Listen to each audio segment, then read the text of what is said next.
Well, good evening. My name is Craig Rimmerman. I'm in the Public Policy program here at Hobart William Smith, and I'm joined by 5 distinguished colleagues this evening for a panel on Syria, America's Response. We should all know that this is being broadcast live on 89.7 FM on your dial, Rios, here in Geneva, extending out in the Finger Lakes region. We thank those of you who are listening in from home or in your cars. Before I introduce the panelists, I have in my mind the sad responsibility of sharing an occurrence that has happened to a distinguished William Smith graduate. And I want to talk a little bit about Courtney Wilson tonight.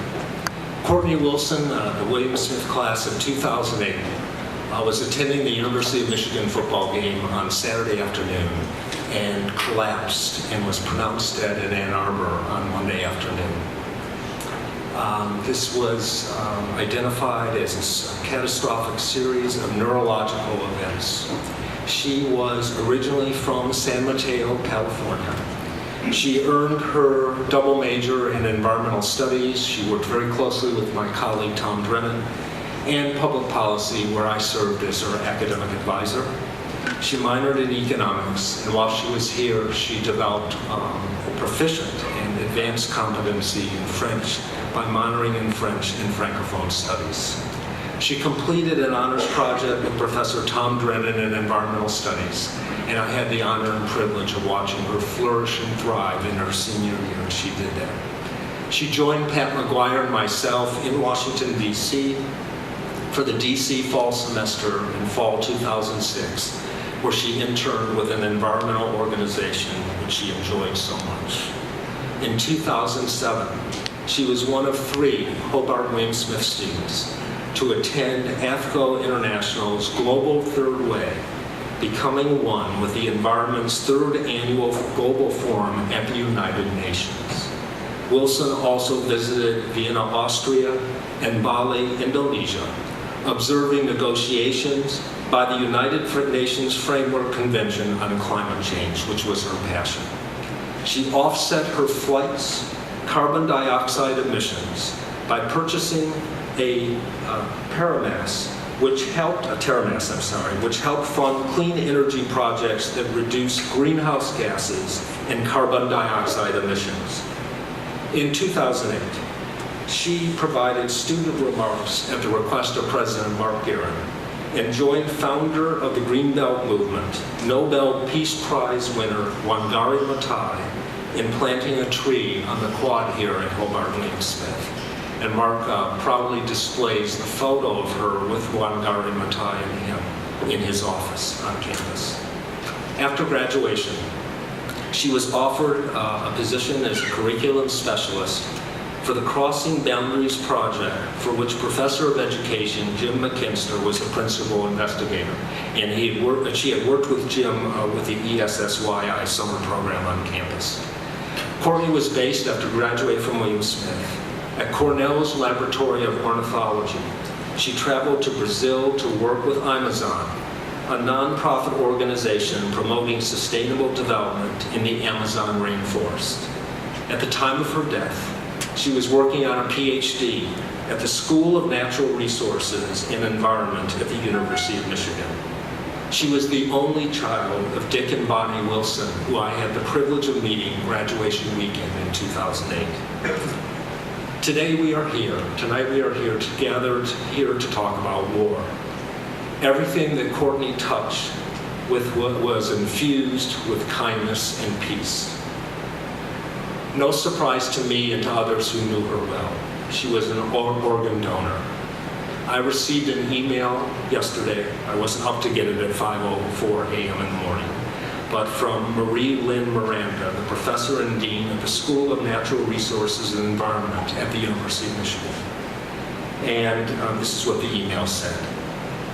Courtney's decision to be an organ donor will save 4 lives today: an out-of-state lung transplant, local kidney and pancreas and liver transplants. She will be taken into surgery shortly. She was 27 years young. She took advantage of every single thing that Hobart and Smith colleges had to offer. She was an inspiration to me and to everyone who knew her. To my faculty and administration colleagues who are in this audience tonight, and who might be listening at home, this is why we do the work that we do. To hopefully connect with our students in a way that they find meaningful and we receive some inspiration from them. At the same time, for those of you who are young people in the audience tonight, I hope you realize from what I just described about what Courtney accomplished while she was an undergraduate here, what you all have to look forward to during your 4 years here if you take advantage of the tremendous opportunities that we offer. I dedicate this entire evening to the memory of Courtney Wilson. You would have all enjoyed seeing her so much and her beautiful, radiant smile. And could I ask, instead of a moment of silence, that we do something else? Could I please ask, it's been a really tough week for me and other people who knew her well, for just a round of applause to remember everything that she has been and done on this planet, please.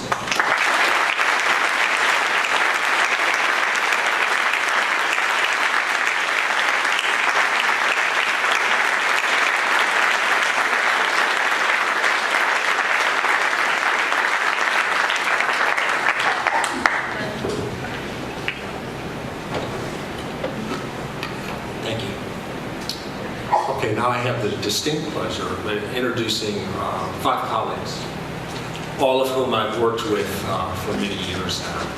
I guess the youngster on the panel, and by the way, before I introduce Kevin Dunn, I should tell Professor Dunn, this will probably be the last time that if you serve on a panel with 5 other faculty members, that you're going to be the youngest faculty member. So you should enjoy this experience and celebrate it if you feel you're being left out in any way. Okay. As Kevin will tell you, he probably remembers my smiling face greeting him when I was in the Political Science Department in 2001, when we offered him the job. Unfortunately, he took it and he came to campus in 2001. He's Associate Professor of Political Science. He's also in our IR program. He teaches courses on international relations as well as the U.S. foreign policy course every spring semester. He has numerous publications on U.S. foreign policy, especially regarding the African continent, which is his particular expertise. He is the author of 6 books. Most recent are Politics of Origin in Africa in 2013, and the textbook Inside African Politics that he co-authored with Pierre Engelbert that also came out in 2013. I should also tell you, when you hire someone, you like to think you've made the right decision. And I've talked to my colleague David Ost about this many times over the years. It's really a privilege to know that we hired someone who has exceeded our expectations in every way. And I'm delighted that you accepted my invitation to be on this panel tonight. Linda Robertson was a part of the very distinguished entering faculty class in 1986, joining David Ost and yours truly, and arriving at Hobart at that time. She initiated the Writing and Rhetoric program here and served as its chair until 1993. Along with several colleagues, she formed the Media and Society program and served as its chair or co-chair until 2007. Her publications include scholarly articles on the media and politics, war propaganda, the rhetoric of economics, and the social history of war films. She has published 2 books. One, a textbook on college-level composition, and one, a study of how the dream of an American Air Force during World War I ultimately led to the United States becoming the major air power in the world. The book, published in 2003, is titled The Dream of Civilized Warfare: World War I Flying Aces in the American Imagination. Professor Robertson is working on 2 major documentary projects. One is about Harriet Tubman's biographer, Sarah Bradford, whose house is now our admissions office. The other is about the political appropriation of Virgil's epic, the Aeneid, for political purposes during times of war. This project was initiated during the spring semester of 2012, when Professor Robertson received a research fellowship from Merton College, Oxford. And I will tell you, you're going to have a chance to witness this firsthand. I've watched and heard Linda's eloquence for a long time now on an array of issues, matter political, dealing with the media, regarding our faculty governance issues, and it's always an joy to hear what you have to say. I can't wait to hear what you have to say about this. We've been on other panels over the years dealing with war. It would be nice to be on a panel at some point in time before it's all over that's a little happier topic. Okay. Derek Linton arrived at Hobart Smith in 1984. He's professor of history at the colleges with expertise in modern Europe and healthcare issues. He has been a Fulbright Scholar in 1986 and German Academic Exchange Fellow in Germany, and is the author of 2 books, the most recent of which won the John Frederick Lewis Award of the American Philosophical Society. Linton has been the college's academic associate to the Atlantic Council since 1995. And Derek and I had the opportunity to teach with one another in the early 90s. That was a wonderful experience for me. And a lot of you in my classes hear me tell you that if you're going to take a history course at Hobart Smith, you should have the experience of one of Derek Linton's courses. I've been sending students to him for many, many, many years, and I have never heard one student come back in any form of discipline. Thank you for that. Stephen Lee, in our Department of Philosophy, professor of philosophy, arrived in 1981. He teaches and writes about the ethics of war. His book, Ethics and War, was published by Cambridge University Press in 2012. He has recently written on cyber war and on drone war. He has also written on weapons of mass destruction, commonly understood to include nuclear, biological, and chemical weapons. And Steve and I had the opportunity to teach with one another in the mid-90s. It was a very interesting and wonderful experience for me. I will tell you, he was the one who was always talking about philosophical puzzles, and my job was to bring him back to the real world as the public policy person.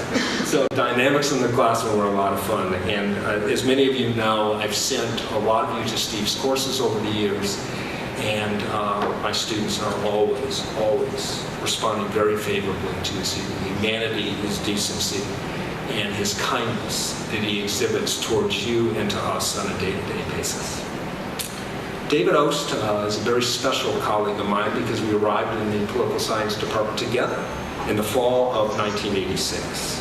He's a student of comparative world politics.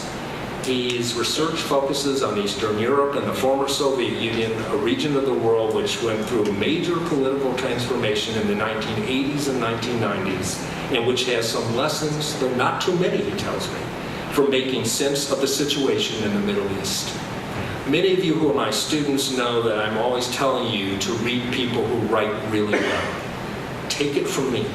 Pick up anything that David Ost has written, and you will be astonished by the beauty of his writing. He can take something that is seemingly so simple, turn it into something wildly complex, but in a way that the reader can relate to it. And it's a great gift and skill that he has brought with him to Hobart Smith from the moment that he arrived. So those are our colleagues tonight. I think we're in for a very good evening. Now, so far so good, but let me just say this. We've got some rules. Okay? You all have to hear what the rules are, and we can hopefully get my colleagues to agree to these rules. I'm going to ask, and they have a lot they can say on all the topics related to Syria and what's going on in the world.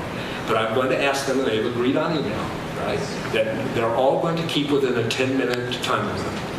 And if they can do that, that will allow much more opportunity for give and take and questions from the crowd. After they're each done speaking for their 10 minutes, then we'll turn it over to you, and I hope you will, during the course of this evening, formulate some really good questions for them as we cover a range of topics. So are you all comfortable with the 10-minute limit?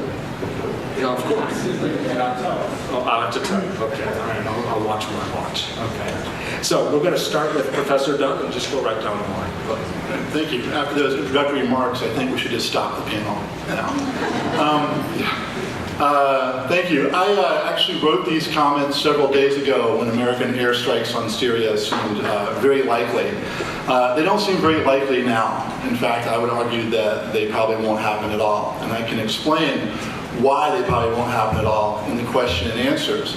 But I kind of liked my comments so much, I'm going to stick to what I wrote and then we cover Q&A. I've seen this movie before.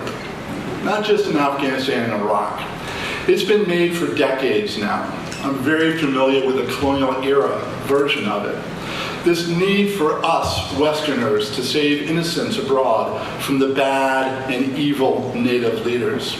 I know this movie well. I don't like the script. I don't believe in the characters. And I fundamentally distrust the scriptwriter, the director, and the producers, and the production company that they work for.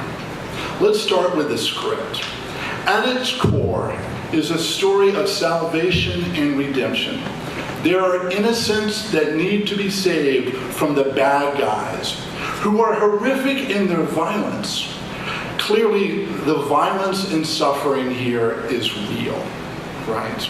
The blood and torn flesh, and I wrote cannot be ignored, but I know it can be ignored because it's ignored all the time. So I wrote instead, the blood and torn flesh should not be ignored. Yet, we ignore lots of blood and torn flesh all the time, both at home and abroad. So the question is begged, why are we being asked to pay attention to this blood and flesh here, now?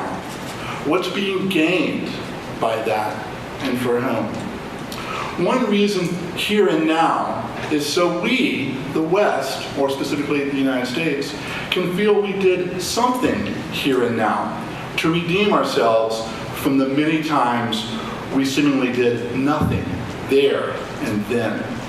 So we're saving them, but we're also redeeming ourselves. But what's the backstory to the script?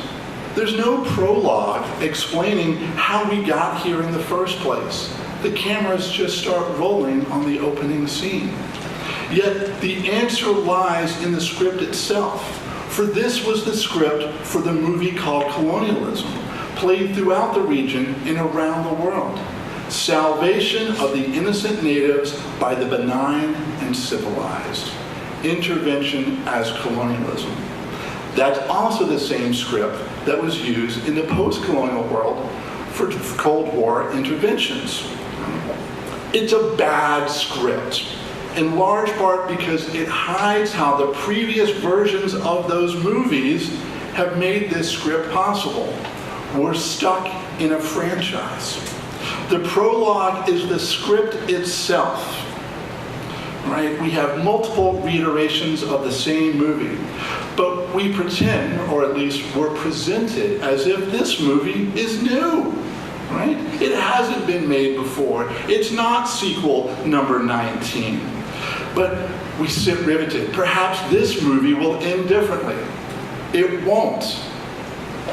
The sequel will follow. The franchise will continue. Right. This lack of backstory in this movie, the script that we're being sold, is actually, the absence is resolved by constructing unambiguous, clearly defined characters. There are the bad guys, the deplorable native leaders who kill their own people, which is powerfully evocative and morally packed charge that is also ridiculous because it ignores the fundamental way in which states and state power, all state power, relies on violence and killing.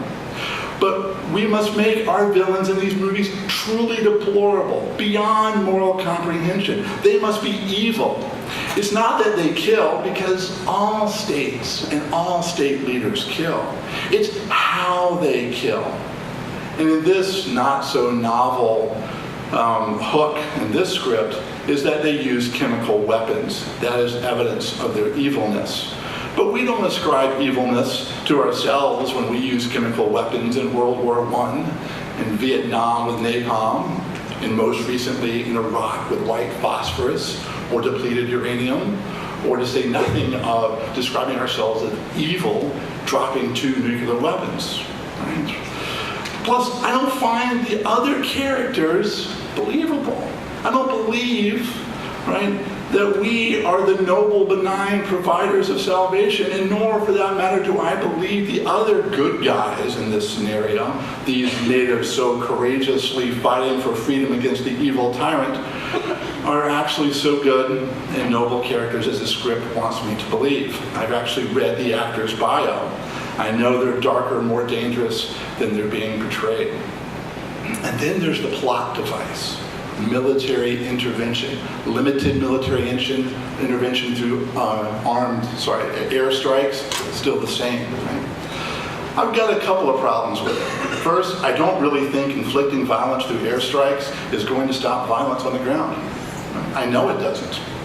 So I find that plot device unbelievable, especially if we go for the more expensive in human and financial terms option of a full-scale intervention, which again, I don't think is going to happen, and I can explain why later. But I also have a problem with this plot device because it's the only one the script writers can ever come up with these days. And that has to do with the militarization of our society and the militarization of American foreign policy and fundamental structural changes that have happened within the United States and the United States policy institutions, right? You got a problem? Use a military solution. It's the easiest, most readily available. And there's reasons for that, right? But these reasons for this increasingly limited menu of policy options, people would rather not actually have the longer, more difficult conversations about how and why we've gotten to this place. How and why, in fact, the movie studio is in fact broken. We don't want to have those conversations. I'm willing to have those conversations, but CNN doesn't want to have those conversations. All right, final point. I don't trust the studio, right? I don't trust the producers. I don't trust the directors and the whole studio machinery that's now in motion to attempt to sell us this movie, right? They lie to us on a regular basis. I have seen how their earlier movies, based on the same script, have turned out, from colonialism and imperialism straight through the Cold War interventions to the 21st century, right? I see how they've gotten us to this current condition. I don't trust them, right? They're now trying to sell us a solution. They are, in fact, the problem. I don't believe them, I don't believe in them, and I don't believe in the script. I've seen this movie before, and I don't want to watch it again. Now, I'm out of time. The question is, what are our options? There are other scripts to imagine, and I can address that in a question and answer. I think pass it over to Linda. Thank you. Professor Linda Robertson. Thank you, although I think a lot more could be said about melodrama and script, very wisely pointed to, I might add. I did change my notes after what happened in this roller coaster week that we've been through, so let me do the best I can. I want to start with the moment that Woodrow Wilson wept. There's been a lot of reference to World War I, especially in Secretary Kerry's talking about the use of chemical weapons in World War I.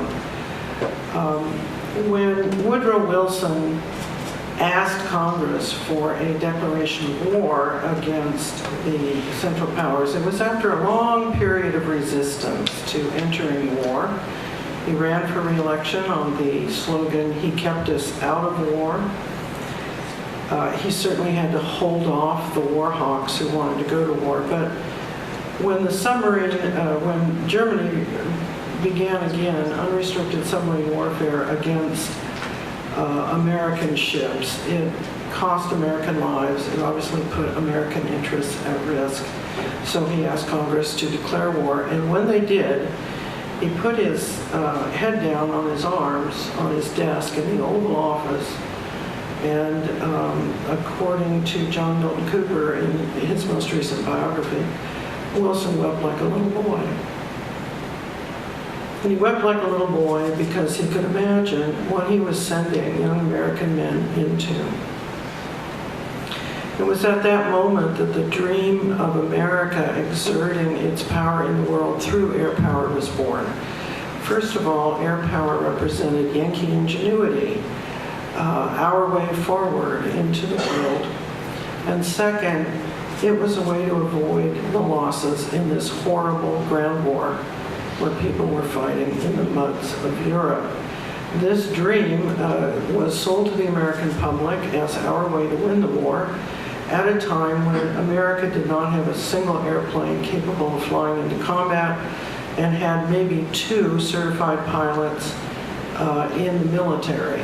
So it was a dream, it was a fantasy, it was an imaginary. And after World War I, it came true.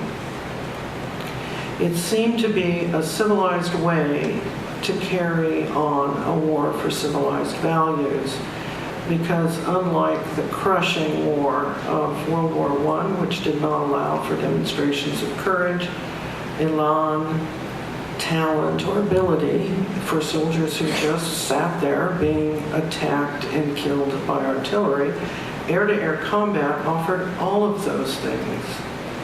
The show of breeding and talent and ability through air-to-air combat. During World War II, those who had developed air theory after World War I believed firmly that we could exert our power and win through air power alone. During that time, we crossed the line, of course. We were no longer engaged in air-to-air combat. We were engaged in what we call targeted bombing of strategic sites. By the end of the war, we had crossed that line and were bombing cities. And we were bombing them knowing we were killing civilians. Now we've gone one step further, and we don't even need the pilot. You just launch missiles or launch bombs out of drones. So a lot of the original civilizing use of weaponry is gone, and what's left is the exertion of power without consequence to American lives. Now, Obama strikes me as very much like Wilson. Everything he said has told us he does not want to do this. And the responses that I've heard from people that I've talked to have said, or that I've heard, politicians, commentators have said 3 things. 1, we should just ignore what's going on over there. All right, so there's people wrapped up in white sheets from chemical. It's not, we don't have a dog in this fight. It's not our job to police the world, etc. The second position is we cannot ignore this. We cannot ignore the use of chemical and biological weapons because they are prohibited under international law. But what should we do? What should the response be? And the third response is we should have been in there a long time ago. We should have been in there kicking ass and exerting our influence 2 years ago. Obama is too little too late. I'm going to stipulate to the second that the use of chemical and biological weapons can't be ignored. But what is there to do? Now, Obama, in leading us up to this, has been charged with being bumbling and not really knowing what he's doing. And Senator Kerry has been a Mr. Magoo who accidentally suggested the solution to the problem. I'm probably going to read this differently. First of all, when Obama said what he wanted to do, to me, as somebody who has studied this for a while, it sounded like propaganda of the deed. Propaganda of the deed means you use weaponry, but not for the purpose of any kind of military gain. You're not trying to gain territory, you're not trying to overcome the enemy, you're trying to send a message. So the question with his really ridiculous proposal that we bomb a few bases in Iran in order to stop the use of chemical weapons raise the question of who's supposed to receive the message. It seemed to me it wasn't Assad, because Assad's on a leash, and that leash goes to Russia. So also the propaganda leading up to this war was ridiculous, or this attack was ridiculously bad. I mean, really bad. Kerry made the emotional appeals, and they were the standard ones. There was nothing new about them. But Obama was lawyerly. Obama kept talking about international law. He kept saying things like, well, we have the evidence that the chemical weapons were used. We don't know who used them. He admitted that there was no imminent danger to the United States, so he couldn't invoke that. I mean, that is not the way of propaganda. Propaganda instills fear. It uses slogans that are repeated over and over and over again and appeal to emotion alone. He knows that, and he knows how easy it is to gin up war fever in America based on lies. and emotional appeals. We all watched it. It was called The War in Iraq. So clearly they know how to do this. He just chose not to. Well, why? What's going on here? I was interested in two other messages. One was from Bill Richardson, who was a former ambassador in the United States, former governor of New Mexico, who was making the rounds of, you know, the TV shows and the commentary shows, and most of what he was saying had to do with backing the president and using these missiles. But he, in a radio interview about a week before the G20, he talked more like a former diplomat. He said, you know, probably what should happen is that Obama should take Putin aside at the G20, have a conversation with him and talk about how to solve this problem by throwing it to the UN. That interview was not picked up by anybody. It was on the radio, which means it reaches a much smaller audience. Who was supposed to receive that message? Samantha Powers, our new UN ambassador, gave a very interesting speech. Really at the time that these events unfolded, just at the time of the G20, when she pointed out that every legal, limited step the United States had tried to do through the UN had been vetoed by Russia. Again, who's this message for? And what is the message about? So we have an administration whose propaganda sucks, who could be absolutely certain that the left would adamantly oppose what they were proposing, but the right would think it was a pretty damn good idea, if only too late. So they trotted out again. The Dementors were back. Ambassador Bremer, guy who took charge of Iraq, made a hot mess out of it after the war. And the greatest Dementor of all, Vice President Cheney. There he was again. OMG. Then we had what's called, that was the week that was, in my mind, Senator Kerry sends up a trial balloon, Secretary Kerry sends up a trial balloon that everybody thinks is an accident. It's just him being a goofball, or Mr. Magoo, as the brilliant Jon Stewart pointed out. But you know what? Immediately after that trial balloon went up, Assad, who just 3 days earlier had said in an interview, if we attack him, God only knows what the retaliation will be, but there will be retaliation, a really smart thing for him to say.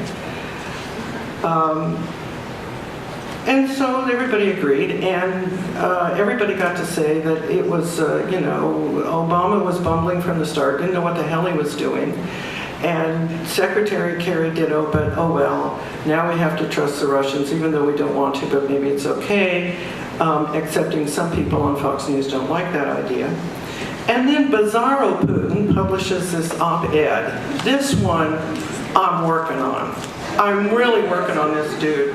Clearly, Putin is damn scared that we're going to bomb his client state.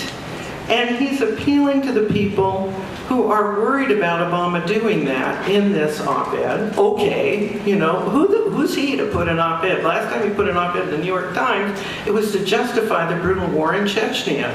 And now he's lecturing us about following international law and using the UN when he's the one that vetoed every effort we made to kind of intervene through the UN. What an interesting man. And then he does the most interesting thing ever. He steps on our metaphors. Obama uses the metaphor of American exceptionalism, the oldest metaphor in America. It precedes America. It comes from the Puritans. That's why they arrived, so they could be exceptional. He doesn't like the metaphor. It's not nice, he says, to call yourself exceptional. Who is he to step on our metaphors? And people got really pissed off about that. So I leave you with Bizarro Week. That was the week that was. Mr. Magoo said, well, he could just disavow the use and turn his weapons over, and then they said yes. And then Putin said, don't say you're exceptional because we don't like it, but okay, we'll enforce this. I leave you to question this. I'm done. Thank you. Thank you, Professor Robertson. Professor Derek Linton in the Department of History.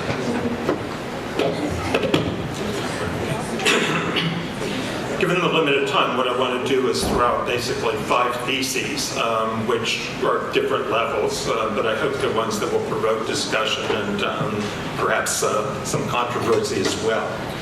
The first one I'll start with is really directed more at American diplomats and the State Department, as well as wider educated publics. One thing in the lead up to the announcement of using military force against Syria, John Kerry, our Secretary of State, compared Assad, the ruler of Syria, to Hitler, and basically said this was a Munich moment, a kind of moment of appeasement. It is an analogy that desperately needs to be retired. Assad is certainly a brutal dictator, but he is no Hitler. He doesn't have the capacity. His regime doesn't rest on racial foundations. If anyone's seen this dentist turned butcher, one will know that he certainly is not a charismatic leader who has charismatic authority. It rests entirely on army bureaucracy and basically a tight secret police system as well. Secondly, I think we shouldn't use the Munich analogy as well because the consequences aren't as hot. And I think in a certain sense, however, it undermines an absolutely serious point, which brings me to my second point. Today in the paper, you've heard Vladimir Putin, of course, wrote an op-ed piece in the New York Times in which he argued that the United Nations the prospects of the United Nations were to become like the League of Nations in the 1930s. Why? Because the United States acts unilaterally outside of its bounds. So he's going back and using the analogy of the 1930s as well. I think there is a kind of analogy to the League of Nations, but I think it was one that was made pointedly by President Obama in Stockholm. Before he went off to Russia for the G20 last week ago, on Monday, he said that it was the credibility of the international community that was at stake, not his credibility. He was half right. His credibility is at stake, but so is that of the international community. One of the central problems of the United Nations is the lack of a robust enforcement regime. It can be blocked by countries like Russia, and consequently its positions are incoherent. It's great to have laws against conventional weapons or international laws as the one of 1983. It's great to have the one about weapons of mass destruction that was passed in the 90s. It's great to have international resolutions about human rights and democracy, but they're only as good as their enforcement. And the United Nations has been extraordinarily inconsistent on these. In Syria, because of the blockage of Russia and China, it's done absolutely nothing. 2 short years ago, in the case of Libya, it authorized in resolution 1973, I believe, in 2011 in March, because of the gross and systematic violation of human rights and heavy civilian casualties, the use of torture. There could be a no-fly zone established by NATO, safe havens that granted civilians protection, and are authorized an arms embargo and an asset freeze. Russia, in this case, abstained. The only conclusion I think one can draw from this is that, at least according to the United Nations, the lives of Syrians are much cheaper than the lives of Libyans. I don't think that that should be the case. They've been completely inconsistent. One of the things I think that the United States and its allies need to push for is a drastic reorganization of the United Nations that brings countries like India and Brazil into the Security Council, but in exchange for this, a robust enforcement regime. If the United States is not to be the policeman of the world, there has to be other modalities through which the world can be policed. Okay. This brings me to my third point. To be sure, the United Nations has been extraordinarily inconsistent, but so has the Obama administration throughout the Arab Spring. I'm rather surprised that neither of my 2 colleagues previously mentioned the Arab Spring, which strikes me as one of the most remarkable events in recent history. comparable to the revolutions of 1848 in Europe, comparable in many respects to the era of the collapse of the Soviet Union, in which we've seen these bureaucratic military regimes challenged by mass democratic movements in the street. And I think it's been a remarkable phenomenon. I wish that the United States had developed a coherent position toward this. The Obama administration has not. Often localized interests, long-standing interests, alliances with places like Saudi Arabia, oil interests have basically trumped these kinds of democratic interests as well, despite Obama's promises when he spoke at Cairo University about a new beginning. In fact, in many cases, it's been same old, same old. Three I'll point to. In the case of Libya, the U.S. did take action and military action. I'm sorry again to disagree with one of my colleagues, but it seems to me to have actually helped local rebels bring down a notoriously bad regime that certainly was quite horrific to its own population. And though there have been problems, there are blowback, there are regional movements and so on, nonetheless, it has given Libyans the possibility of a start, a different direction of shaping their own political world. In the case of Egypt, I have to confess I'm utterly befuddled. I haven't the faintest idea what the position of the Obama administration was. I share that view with virtually everybody in Egypt. The Egyptian army believes that we backed the Muslim Brotherhoods. The Muslim Brotherhoods believe that we backed the army. Secularists who support the army believe that we backed the Muslim Brotherhoods. Secularists who think that the army staged a coup think that we backed the army. We have this sort of universal distrust of the entire Egyptian population, and I think for good reasons.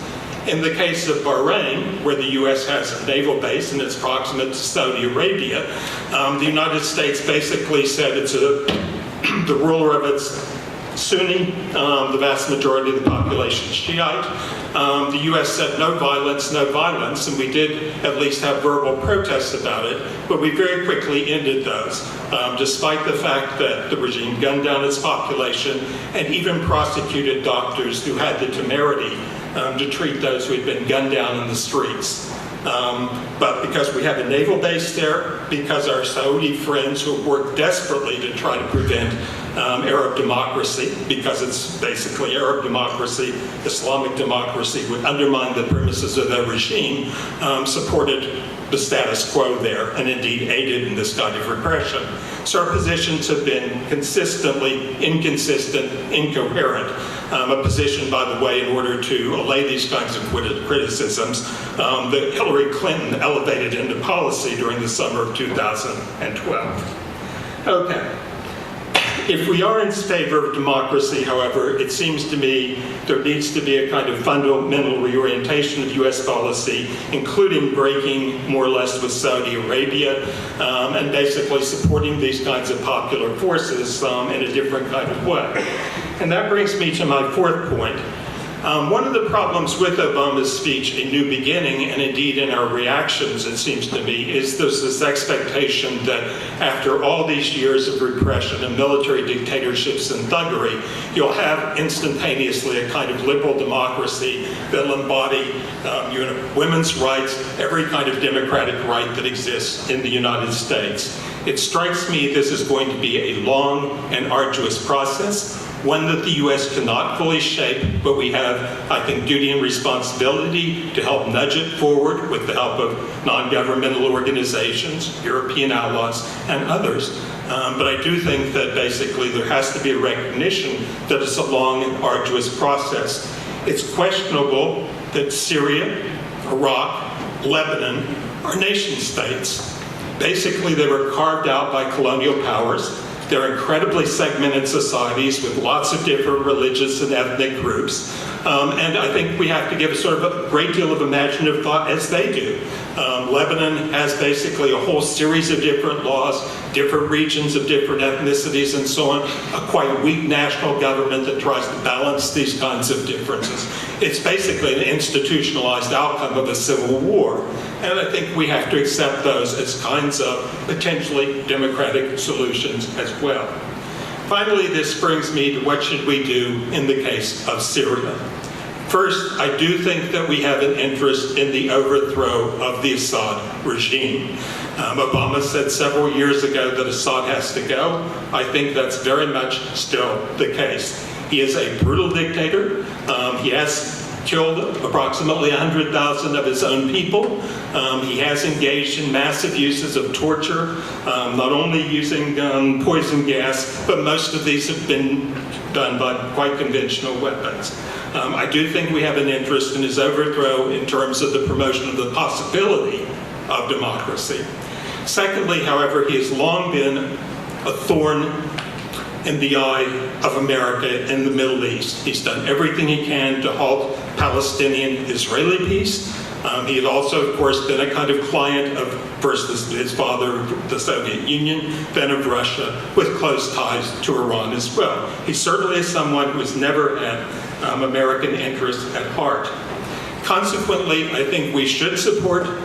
It started as a broad movement. It also still is very much for protecting all the population of Syria. We should support the Free Syrian Army. We should arm them as much as possible, including changing that military balance by providing them with surface-to-air missiles, anti-tank weapons, and others. Basically allowing them to do it, but giving them the capacity to counter the kind of military weaponry that's being provided by Russia and Iran. So we should be involved. Secondly, of course, 2 million people have been displaced or are living as refugees abroad. It's destabilizing Jordan, it's destabilizing Iraq, it's harming Turkey and also Lebanon. We need to tremendously step up both our own contributions to humanitarian aid and organize lots of other international humanitarian aid as well, which is far less than, for instance, in the tsunami in Asia, or even by some accounts for Hurricane Katrina coming into the United States from other countries. We've given $1 billion, but it's a drop in the bucket given the number of people who are displaced by this, 10% of the Syrian population. In terms of the chemical weapons, I think it's belated and half-hearted, but better late than never. I do not believe the regime when it says that the military pressure has nothing to do with their present willingness to disarm. I do think we need to keep at least the possibility of airstrikes against airfields and directed military targets on the table while this negotiations over eliminating their chemical weapons take place. It will be very difficult in the course of a war to eliminate these kinds of things, but I think that we need to back the resolution that the French government is presenting to the United Nations that basically authorizes the use of force if Assad fails to hand over these weapons and put them under international control and ultimately be destroyed. Thank you, Professor Linton. Professor Stephen Lee, Department of Philosophy. Hello? Okay, good. I have some prepared remarks as well, but first I wanted to take advantage of the privilege of coming later in this exchange and to take issue with Professor Dunn's analogy of the movie. I think I see things in this movie that he doesn't see that make it different.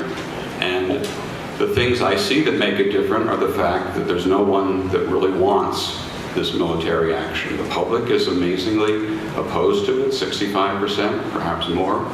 Congress is obviously opposed to it. Military is largely opposed to it. Obama is largely opposed to it.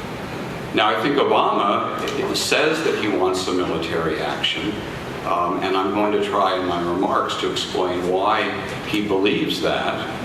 But I think, in fact, he should recognize the angels of his better nature, so to speak, and not be in favor of the strikes, and I'm going to argue that as well.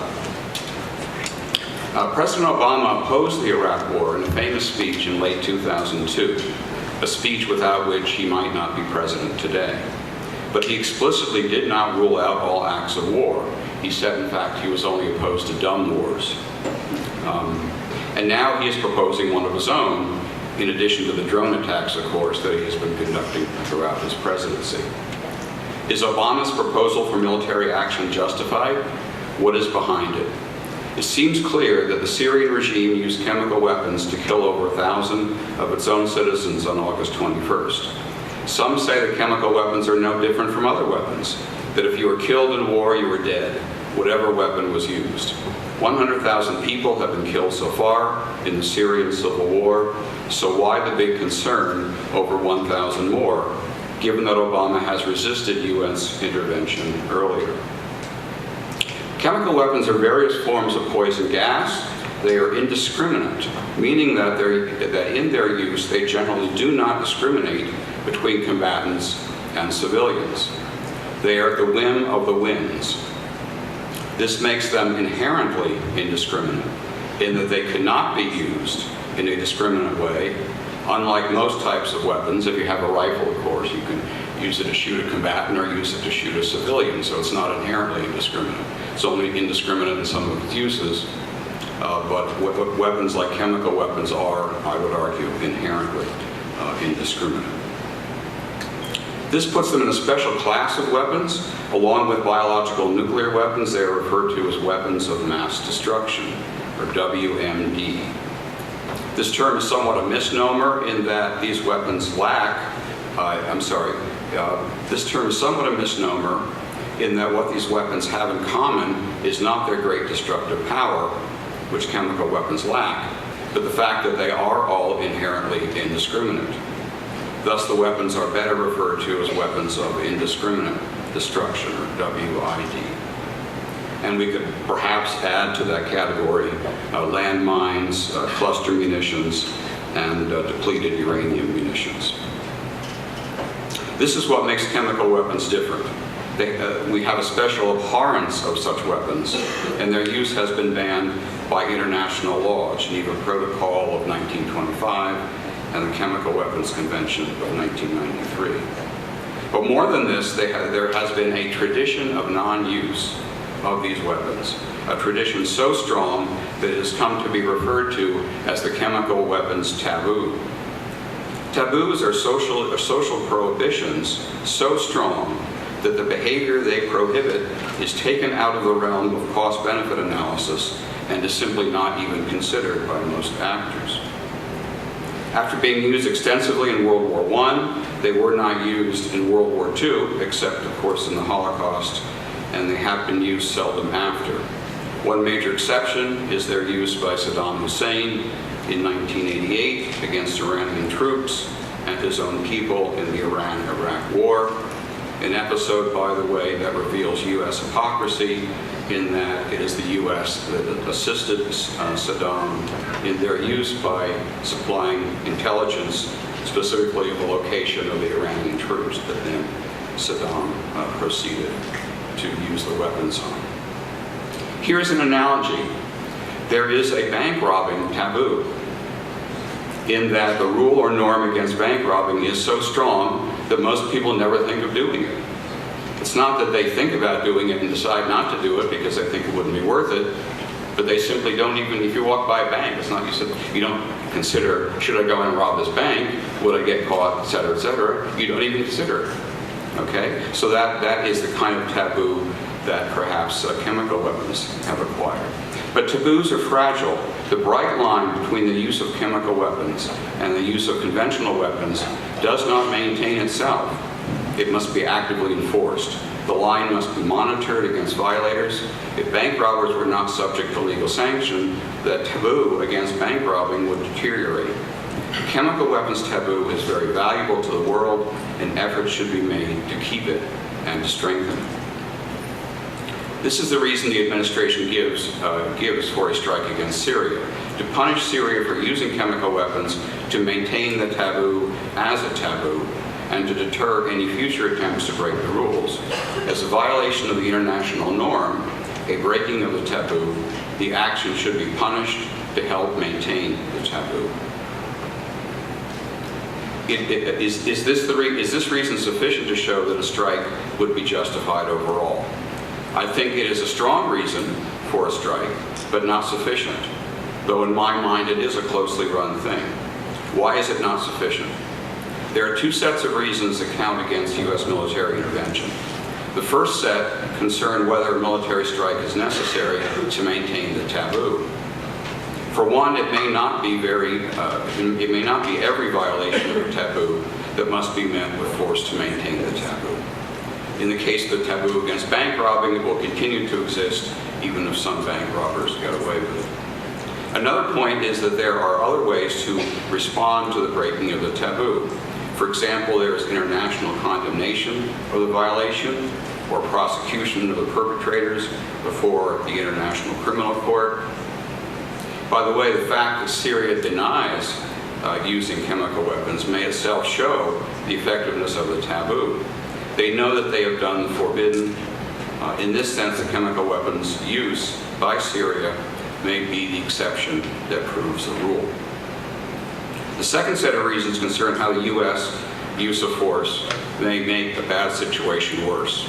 For example, it may increase the likelihood of the use of chemical weapons in the Syrian conflict by destroying command and control facilities essential for the central government to maintain control over its chemical weapons stockpile. There's been speculation in the press that some of the intercepts of the communications between the Syrian military at the time of the use of chemical weapons suggested, in fact, that this was some sort of local action and had not, in fact, been authorized by central authorities. Maybe, maybe not, but that's an indication of what might become more common if, in fact, we destroy command and control facilities through our limited strikes and the weapons spread all over the country become usable by local commanders, let alone by the opposition. Secondly, it may make the overall conflict worse by broadening the conflict further beyond Syrian borders and increasing the already growing savage sectarian nature of the conflict. Thank you very much, Professor Lee. Professor David Ost in the Department of Political Science. Thank you.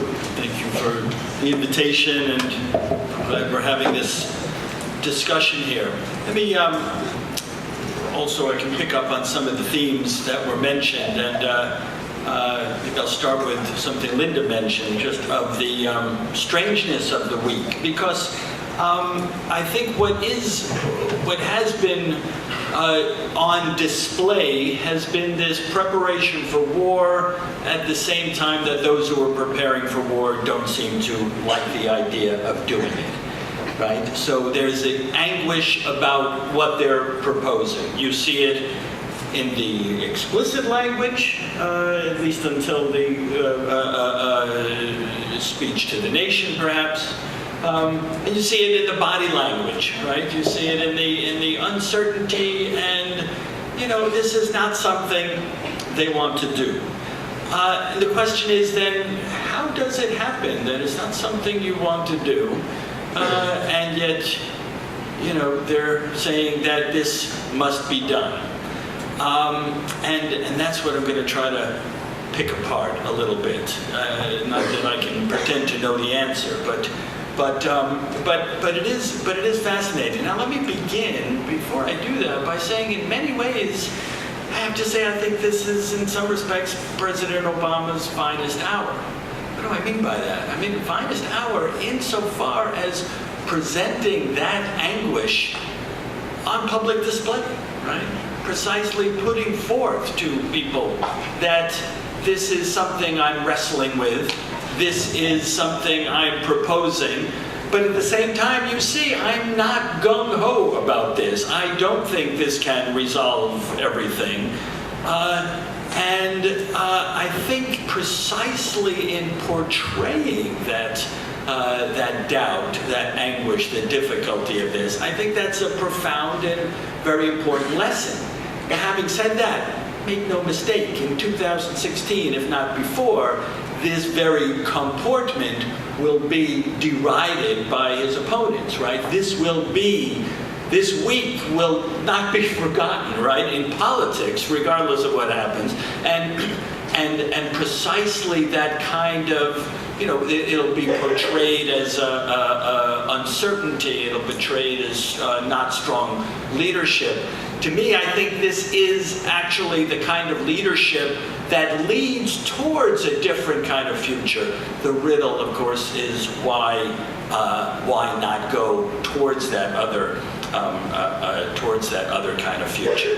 What are some views, like why then turn to the military. And some of these arguments have been raised before, of course. Well, let's take the official argument after all, right, that it's the chemical weapons.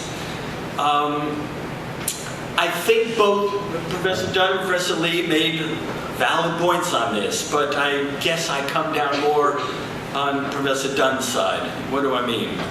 That it seems to me that, well, we know there have been plenty of examples of use of chemical weapons in Syria before that hasn't brought out this kind of outrage. As Kevin has said, the U.S. has itself used different kinds of chemical weapons of napalm, of course, to Agent Orange, right, to unbelievable and long-lasting devastation in Vietnam. Of course, one could say that's a long time ago, but then there is the, again, as he mentioned, the white phosphorus, depleted uranium, as he mentioned. Perhaps there's something worse about the gagging, the kind of death that's inflicted by the chemical weapons. You know, one of the tactics in the American Army in the first Gulf War inflicted that same kind of death by gagging and asphyxiation is when there were massive, the first strike in the Land War in 1990 was not about bombing, but it was about deep bulldozers that buried alive tens of thousands of Iraqi soldiers and some civilians as well. Again, horrible death is what they died, and different if we think, you know, if we talk about types of death, that's that kind of death. So I think I don't see that is so compelling, although I do think Steve has a point that to the extent that something is defined as stepping outside the box, then that wants to be controlled. Now, is this, as many said in the Iraq War, right? Is this imperialism, old style? Is this war for oil? Well, no. That seems kind of clear. There don't seem to be any short-term or medium-term conceivable gains from U.S. intervention, right? No oil, no key resources. So it's not that kind of intervention. Why then to turn to the military? I think it's something that, again, has been raised before. I think Kevin mentioned this, and I'd like to go back to. The profound and ever-growing importance of the military in American society. Students in my classes are familiar with the phrase. I sometimes talk about politics and institutions. Institutions are sticky. Meaning you develop certain patterns of things, and you can't get them off so easily.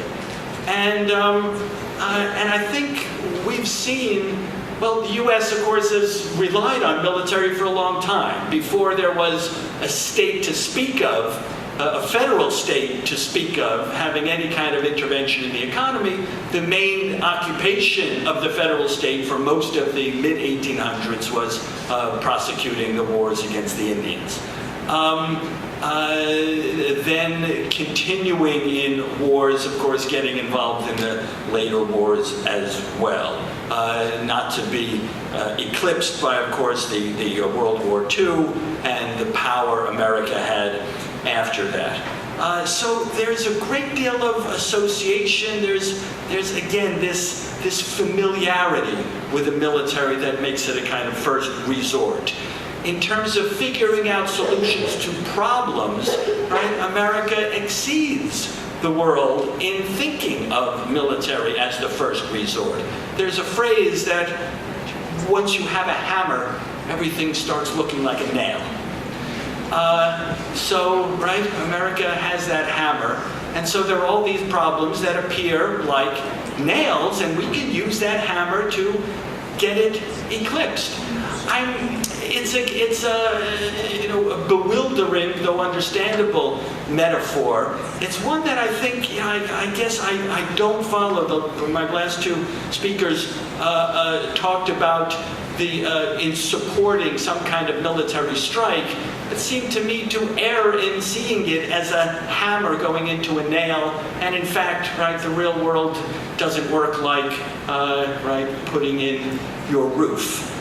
In other words, right, when you use that military for those kinds of strikes, there are all kinds of other repercussions. We've seen that in the last years. It's not so much that there's a direct strike back from Syria or Iran, although that's certainly not to be precluded.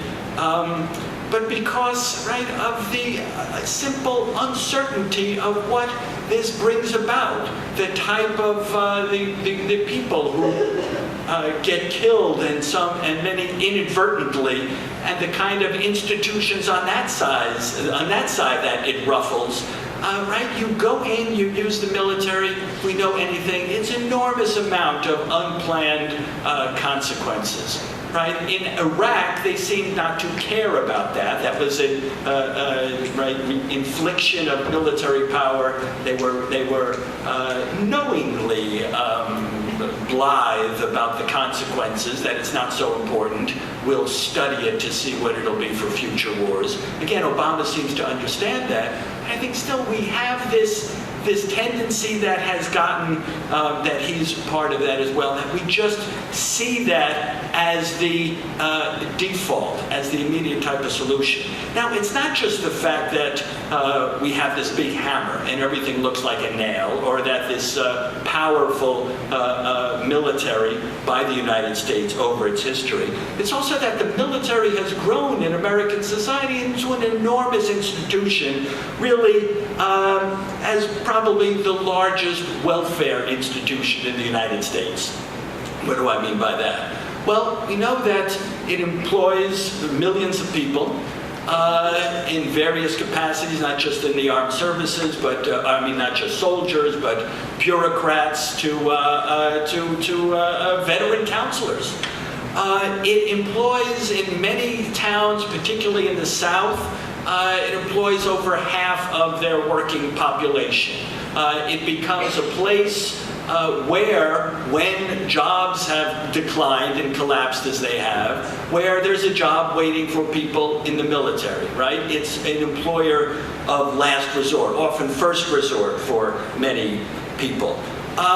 It gets an unlimited amount of budget and connected with some of the secret services, the Defense Intelligence Agency, whose budget is never exactly revealed. We don't know the full extent of it, but it eats up a giant proportion of the budget. And one thing, you may hear that, oh, Medicare and Social Security eat up the lion's share of the budget.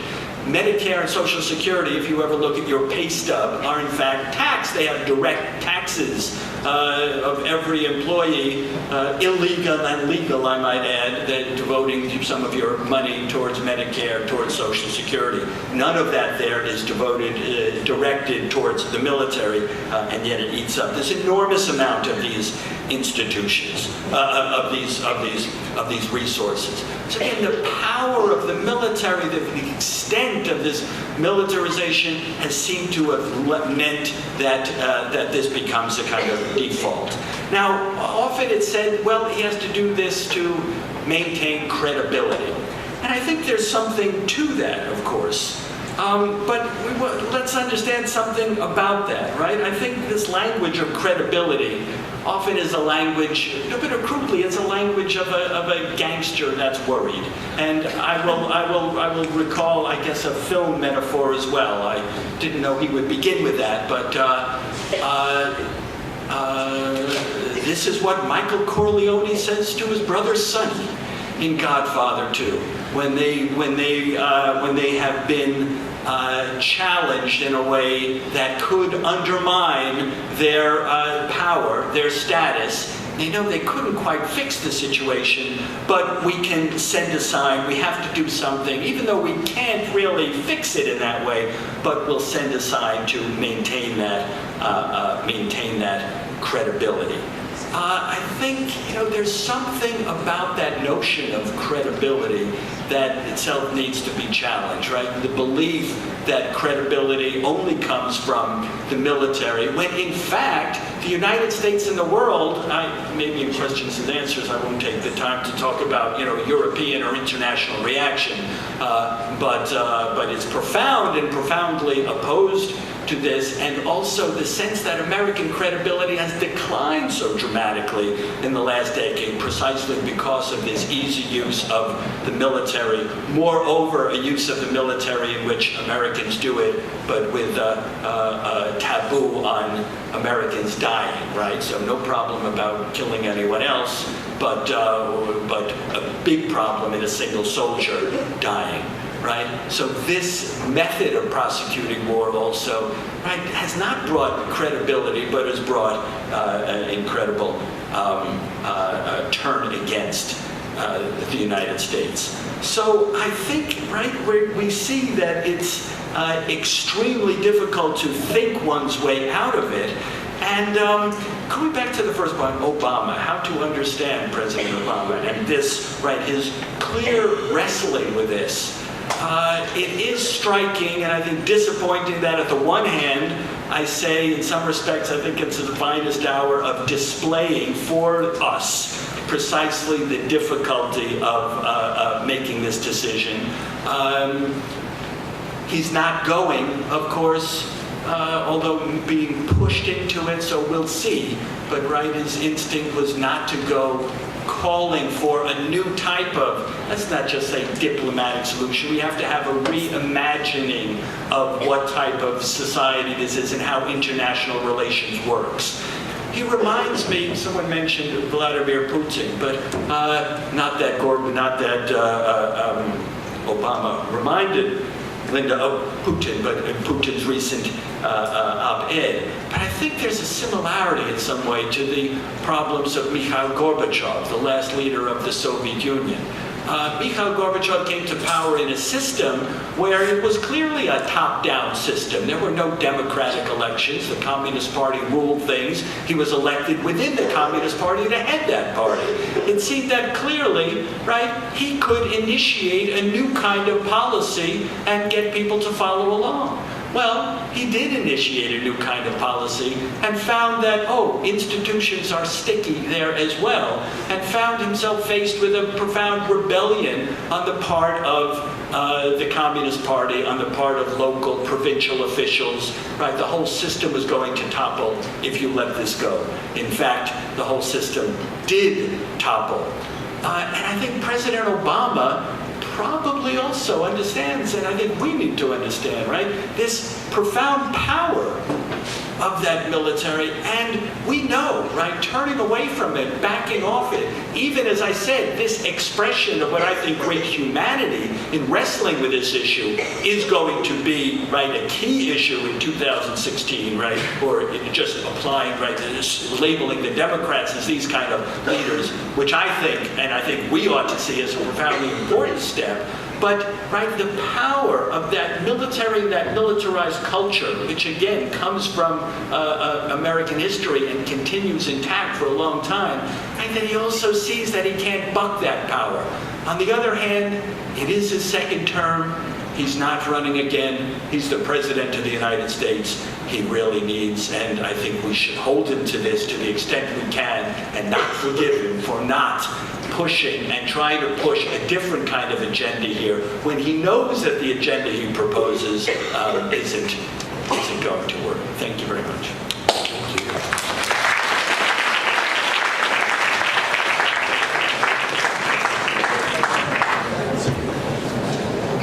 Okay, we'll let people who want to kick off do so in a second. And then we're going to take questions from the crowd. For those of you listening at home or in your automobile, we're broadcasting from Hobart and William Smith Colleges. This is a panel after Syria, after America's response.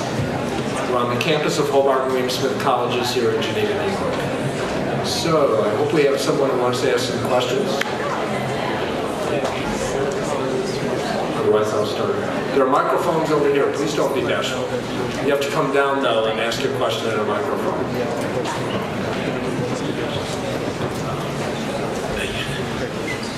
Thank you.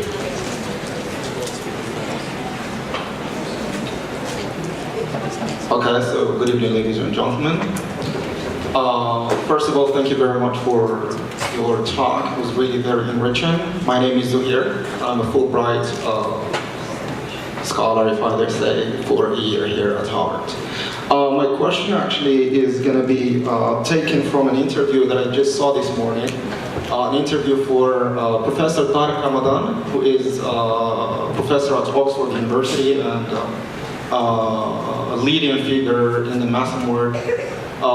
He had an interview and he said that the question that he asked, I think that many of you have asked before, is why is the United States taking action now? Okay, why is it now and not before?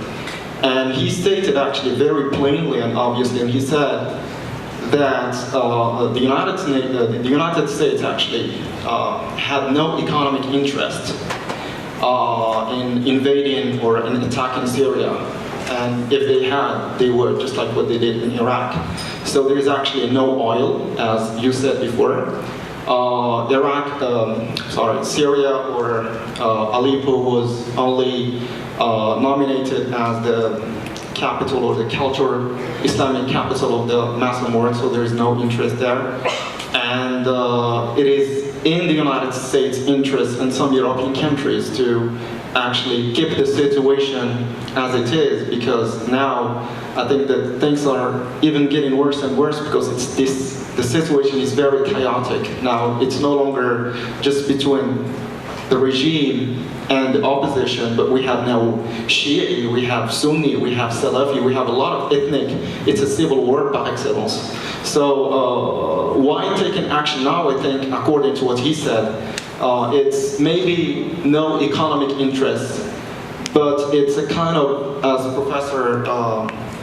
the professor has already mentioned, maybe it's playing the role of holding that hammer and hitting the nail, as you said, and showing to the international community and the international view that we are here, we care about democracy and we care about human rights.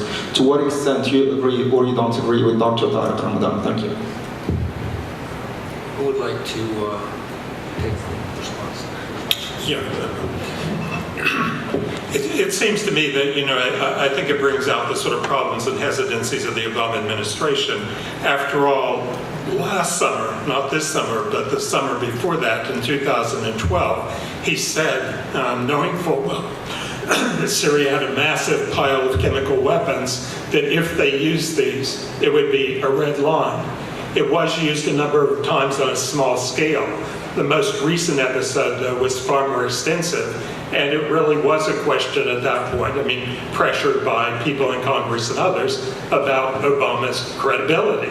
And I'm afraid, that in international relations, it still strikes me that credibility is quite crucial for a nation. I think I perhaps would trust the Corleones and think they have a better understanding of power in some respects than some of my colleagues. And so I think he felt really compelled because of this pressure. You've said basically this is a red line. What does it mean? You call it another red line?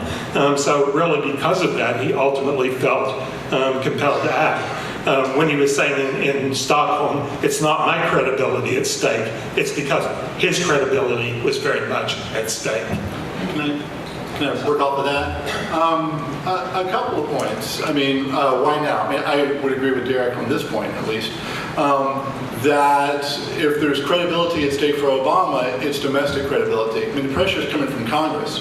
And one of his finest hour moments is when he said, okay, I'm putting it on Congress, right? So why now is the pressure came from Congress, and then he actually turned it back on Congress, right? And when he did that, that was one reason why I was like, oh, we're not actually going to have missile strikes. The second, and I would work off of Professor Robertson here. So there's an audience there, right? One is a congressional audience. The second is Russia, but the third is Iran. We've got increased regional destabilization from Syria into Lebanon, what the U.S. government is concerned about in terms of power, right? Let's be clear. Does the U.S. administration give a damn about Syrian lives and human rights and liberalization and democracy? I say no, and history is on my side, right? They care about power, and what they see in the region right now is a possibility of Iran strengthening its hand in the region. And that's one of the reasons why. Why now, right? And so the audience was congressional, it was Russian, and it was Iranian. And final point, I would go back to Stephen Lee's point, right? I don't think the movie's going to get made, right? Because he doesn't have backing, he doesn't want to make the movie. And I think the threat, the propaganda of the deed may be playing itself out in ways that get Obama off. I don't have a direct line to the White House, and I'm not sure they'd pick up the phone if I did. So the question of why now is a proper one, I suppose. First of all, I think everyone here is underestimating the power of those pictures. I don't know why we're underestimating it. It's the era we live in.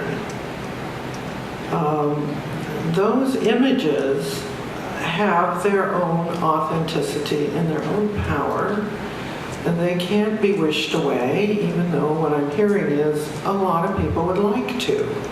They can't be wished away. The other thing I'm really curious about not here, I mean, I do appreciate that others on this panel took a look at this in regional terms. I think that's right. I think we need to. But nobody's mentioned Israel, which borders Syria. And I'm a little curious about that. It seems to me that Syria, because it borders Israel, presents a number of very interesting problematics in this situation. The use of gas against civilian populations being ignored by the rest of the world has happened before, with real consequences for the people who now constitute the political entity known as Israel. And second of all, if our actions in Syria provoke Syria to take action against the Golan Heights and embolden Iran, the whole place goes up like a tinderbox. So, yeah, I think a regional view needs to be taken. I think the question of why now is one we can't answer because we have to wait for history to tell us. But I do think that there are some compelling motives relevant to this interest, and I would not underestimate the absolute significance of those pictures and their authenticity. Russia saying that this was probably done as a provocative act could be true, for all I know. On the other hand, it's what you always say. It's a propaganda trope. You pull it out of the propaganda album of useful phrases. Whenever you want to take a look at a horrifying act and disavow it, you say, well, it was my enemies who did that in order to make me look bad. So that one I don't know either, because I'm sure if I called Putin, he wouldn't pick up the phone either. But he is a former head of the KGB. If there's a player in this who could care less about the loss of human life, it's Mr. Putin. You're not the head of the KGB if you are anything less than a sadist. So his interests are clearly based upon realpolitik. And I do think that's part of the reason why the schedule played itself out the way it did. I think it's the G20 meeting that may have had a lot to do with this rather bizarre week that was. I think they were signaling the Russians that we were very frustrated, that we had the pictures, that we tried everything through the UN. It's time for them to shorten the leash on their client state. But I don't know. That's my speculation. One more thing in answer to your question, picking up on a point that Kevin Dunn made. Namely, of course, the U.S. has actually recently pressured for direct negotiations between the Palestinian Authority and Israel. And I do think that one of the reasons why now is the U.S. wants to give Israel security assurances vis-a-vis Iran, and certainly vis-a-vis Syria as well. Sort of the notion that a more secure Israel is much more likely to do a deal. My answer to the question why now would be, I think, closer to the surface than some of my colleagues are suggesting. I think it is the use of chemical weapons on a large scale. I think when Obama famously said, if the Syrians use chemical weapons, that would be a red line. People say that's a gaffe, and I would say it's a gaffe in terms of the definition of gaffe offered by, I think, Michael Kinsey, who said a gaffe is when politicians tell the truth. And this was a truth-telling, right? That the use of chemical weapons should be a red line. And if he, in fact, was maneuvered into proposing military response by his own gaffe, that's an indication of what's really at issue here. It is really the chemical weapons, and the international taboo against them is important to maintain. I think there are other ways to maintain it, as I mentioned, than the use of force, but I think it's very important to take action to maintain that taboo. Greg, I can say something, but let's take maybe a few questions rather than all five of us answering a single question. Maybe we can gather a few. Yes, sure. All right. So my question is, why didn't the United States take any actions towards the Operation Casting, which is the use of white phosphorus is not understood by Israel? Who'd like to? David, do you want to? Well, otherwise we're going to forget. Well, why don't one of you try to tackle it? I think we know the answer. Mike, I think we know the answer, right? It's Israel. It's a close American ally. We don't criticize our allies or ourselves when we do those things. What about the life of people that died throughout the whole thing? I go back. Are you talking about U.S. policymakers? Because the American administration, not individuals, but the institution, does not care. That's the answer. I'd like to take this to a slightly different level because that's a really good question. We have to be careful in our thinking about whether we want to ignore the use of chemical weapons.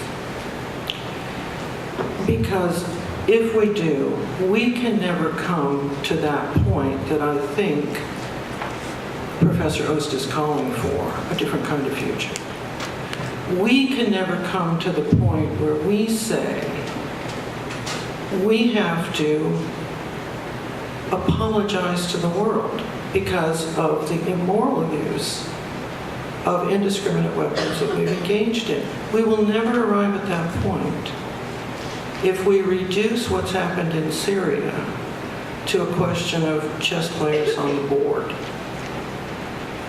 There has to come a time when we ask ourselves if leveling the cities in Europe, if leveling Tokyo, if dropping the atomic bombs, if the use of napalm, the use of depleted uranium, the use of cluster bombs, which are only anti-personnel, the use of Agent Orange, the allowing our client states who buy their weapons from us to use phosphorus against civilian populations. We will never have to ask ourselves about our own complicity if we don't struggle with this question. Because you're absolutely right. The first question that comes to mind when you say we cannot allow him, Assad, to use those weapons is, are you looking in the mirror? Because you have to. The second thing it raises that I find relates to what Dr. Ost has said very well is who's going to do this? In other words, the question of the United Nations and its role in the world is totally implicated in this question. There is a very interesting idea in the UN that's being floated through various committees that was developed in response to the genocide in Rwanda. It's called the R2R, the responsibility to respond. It's a very simple set of statements. The first is, nations have the responsibility to guarantee that their people are not subject to genocidal practices. And where they cannot guarantee that, where they cannot protect the people from the use of indiscriminate weapons, or where they themselves are participating in the use of such weapons, it is the responsibility of the UN to intervene militarily. Now that idea has been opposed by the Security Council. We can see why. It would limit the use of power in the world. But it would very much change the dynamics of what we're talking about now. We wouldn't be squabbling about whose business it was that people were killed with sarin in Syria. We wouldn't care. It would be, no, really, now we have to intervene and put a stop to this. You people are going to have to sit at a negotiating table or heads will roll. Sounds brutal, but in the absence of moral clarity, we're either going to totally undermine the UN or we have to reconfigure it as an institution, and that's going to be harder than hell. And that's why I agree with Professor Ost. At least the struggle was put in front of us. I also agree with him that Obama will be crucified for it. One quick point. It would seem that both napalm and white phosphorus are chemical weapons. They're chemicals of their weapons, but they're not chemical weapons. They're covered by the Conventional Arms Treaty covered by the UN of 1983, not the Chemical Weapons Accord, because they're incendiary devices. They undoubtedly are indiscriminate, but they are covered by an entirely different treaty. Yeah. This gentleman has a question.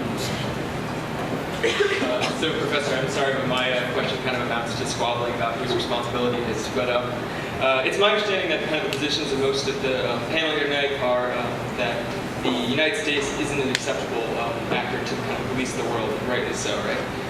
But with the UN so inept with Russian veto power, if not through individual action, how do we have any hope for upholding international standards, and any hope for deterrence? So even if this particular red line is imagined, even if it's not something that we can uphold or should, how can we enforce if our primary enforcer can't act? So it's just in these cases, it seems to me that the ICC isn't quite what we're called for, or enough to attack these situations. Professor Ost. I think that, I guess I really, I don't want to deflect it, but I think we have to change the terms of the question. And let me just say why. Because the question just brings in there that there are abilities, there are capabilities to enforce an international law that the U.S. is the only one to do it.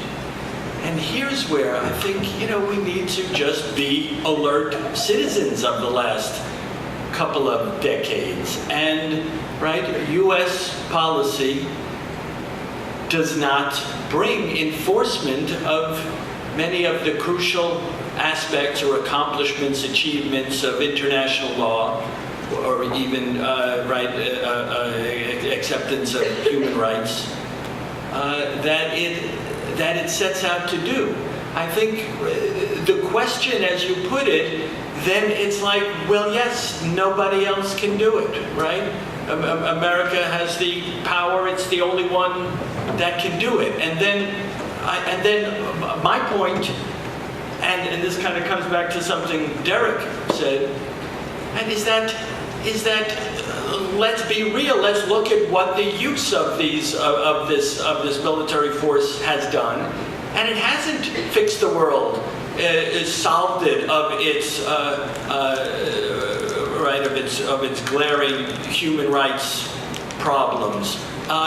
It has this blunt instrument that doesn't fix the problems, and so we get to, again, as he said about credibility, we both agree that credibility is at stake. But I think, but credibility is desirable if you can use that power that credibility establishes to accomplish the purposes and the benevolent purposes that you say you can do with it.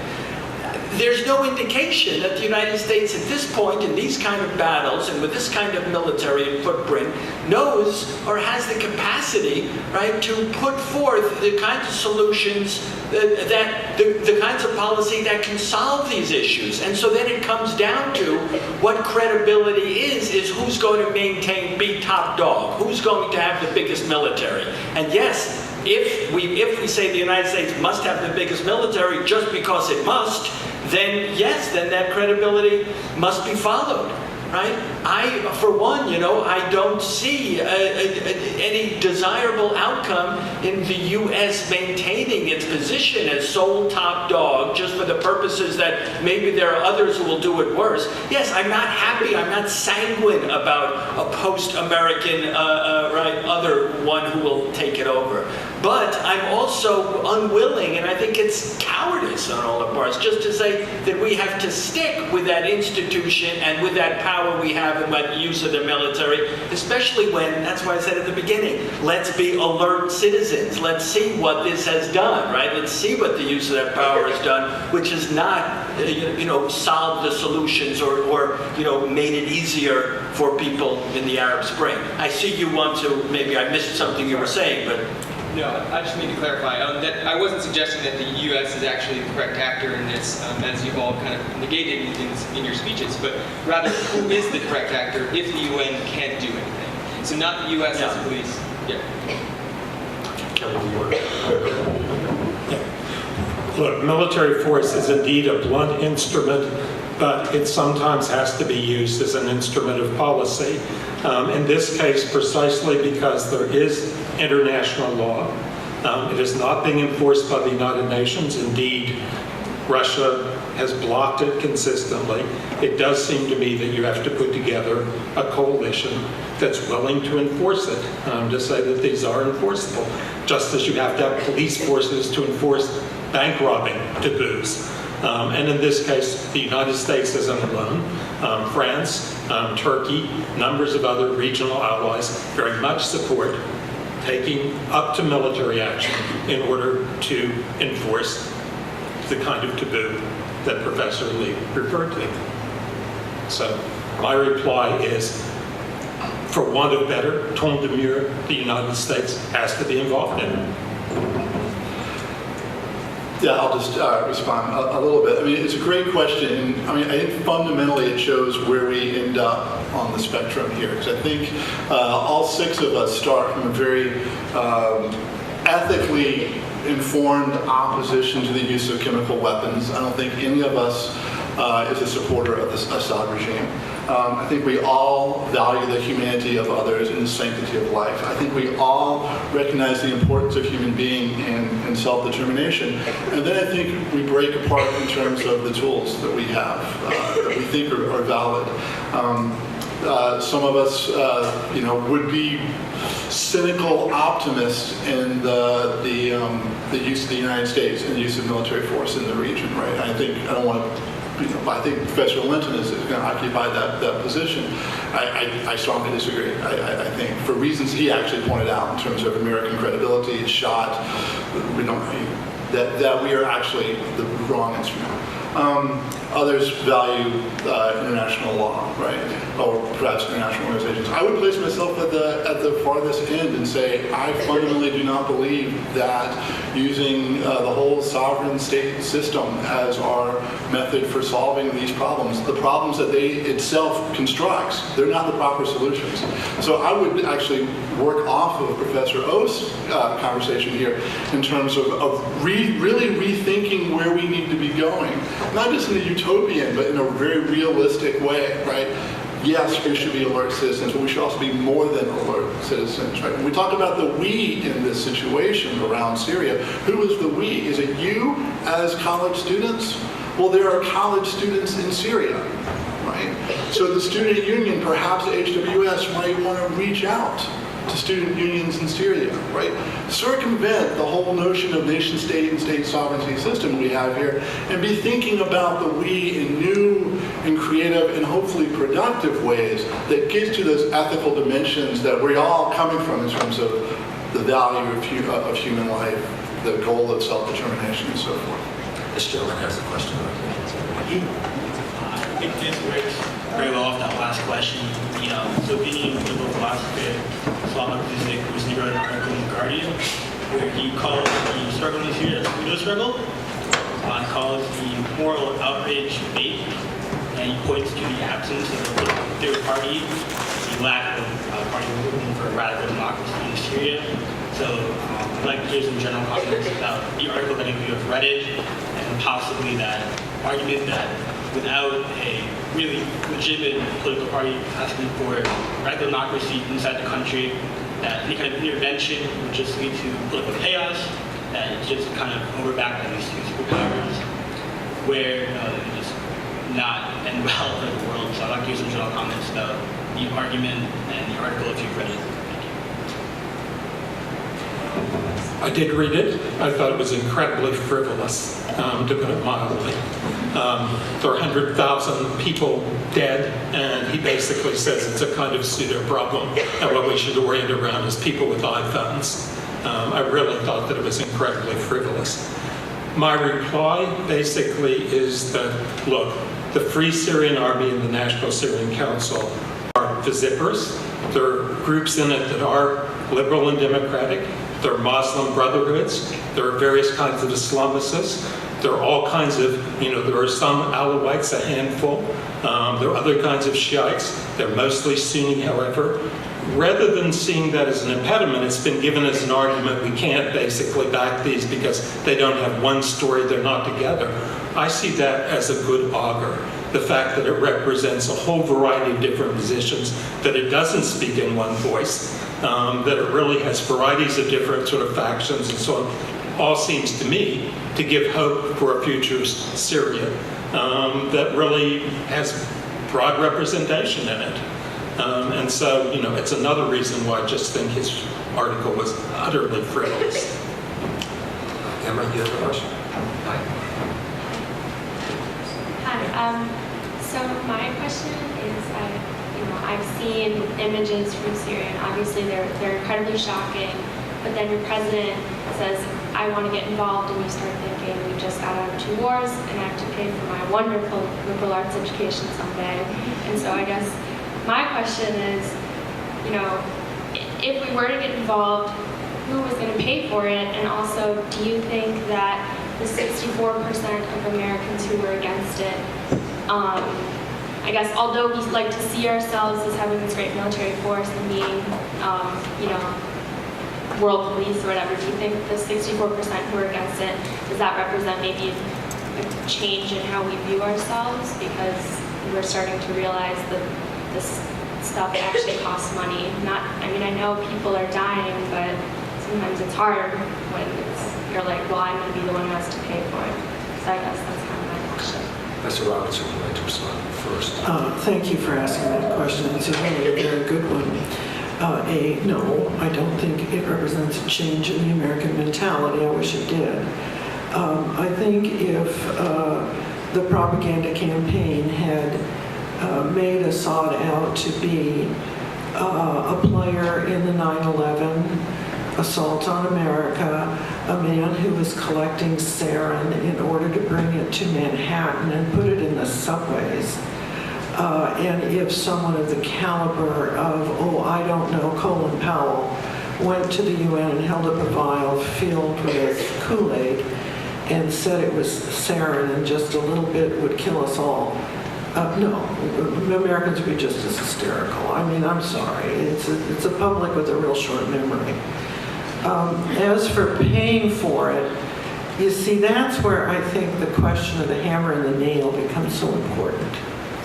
let's say your limited goal is to stop the use of chemical weapons in Syria. There's a really cheap way to do that. Every American soldier has this little kit. It's called the Mark something or other. Let's say Mark 5 for the sake of saving my memory. And in it, it's got two little like EpiPens, like you have if you have an allergy to bees. And that's the antidote for sarin. It's atropine. You hit your thigh with that, and the atropine takes care of the sarin. Well, for a very low expense, we could saturate that country with those little kits. Every man, woman, and child could have 15 or 20 of them with real clear instructions on how to use them. But as long as we think, oh, the only way to solve this problem is with missiles fired from our Navy, we don't even start to think of that kind of solution.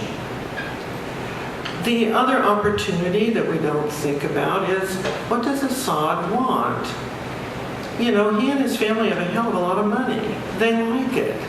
Cut them off. Declare their banking system a rogue banking system because it's filtering money being used to wage wars outside the bounds of civilized warfare against its own population. They're bankrupt. Nobody will do business with them, not even the Russians. I agree with you that the question of cost is crucial. We are bankrupting ourselves. We're ruining the futures of the next generations with this ridiculous willingness to spend so much money on the military. Somebody on the panel spoke to that. So no, I don't see, the problem I see is as it's been outlined here, because the military is so large, because we're so used to deploying power, because if you've got a hammer, everything looks like a nail, it's impossible to think outside the box. That's the really crucial damage to the American imagination, it seems to me. And yeah, it would cost money, and it's money that would be better used some other way. But the way to make that happen is, you know, this generation has to make it clear they're not interested in this. They're not interested in this kind of solution. But they might be interested in the kind of weirdo diplomacy that just went on. I mean, that was a pretty interesting process. And the more you become informed about it, the more it might seem like a more reasonable way to address certain problems. I don't know. It's just an idea. Professor Lee, did you want to respond to the cost issue that was raised? Yeah, I would take a somewhat different perspective than my colleagues at the other end of the table.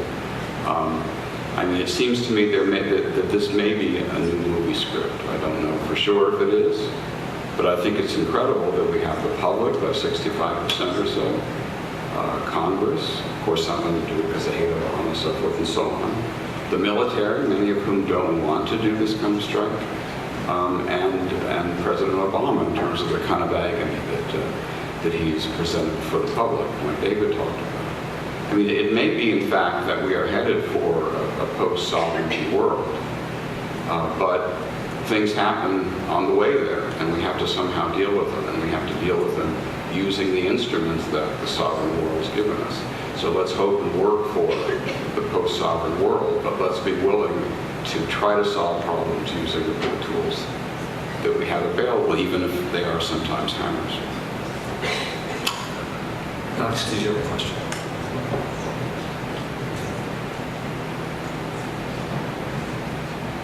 Well, I acknowledge that we don't have any open sort of economic interests in Syria.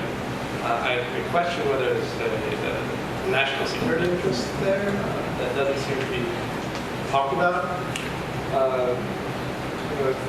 think this panel is sort of unabashed in its thinking that Assad needs to go. But what comes next in Syria? What comes after Assad? I'm hesitant to call the Free Syrian Army an army. It seems to me a collection of factions that all want different things, which Professor Linton just brought up. And the most organized of those factions is sort of affiliated with Al-Qaeda, or seems to have leanings that way. And should they take control of Syria, yes, if the UN resolution goes through and we're able to work collectively as an international community to get rid of the chemical weapons stockpile in Syria, they wouldn't have access to that. But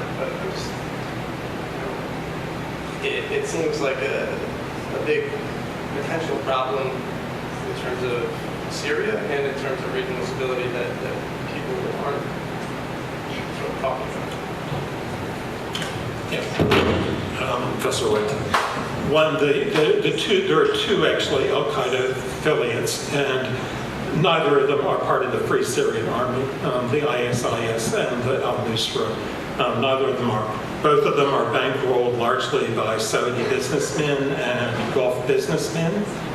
They certainly are, hardcore Islamicists and jihadis, many of whom have fought in Iraq and Afghanistan before.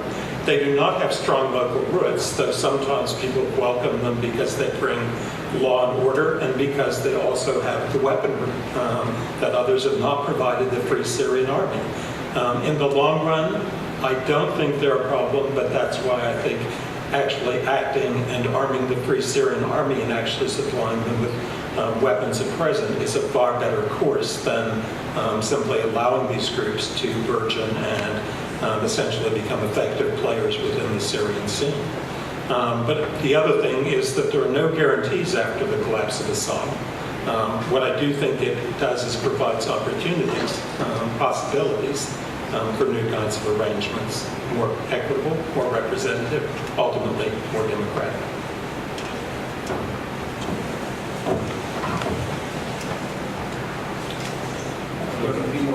Okay.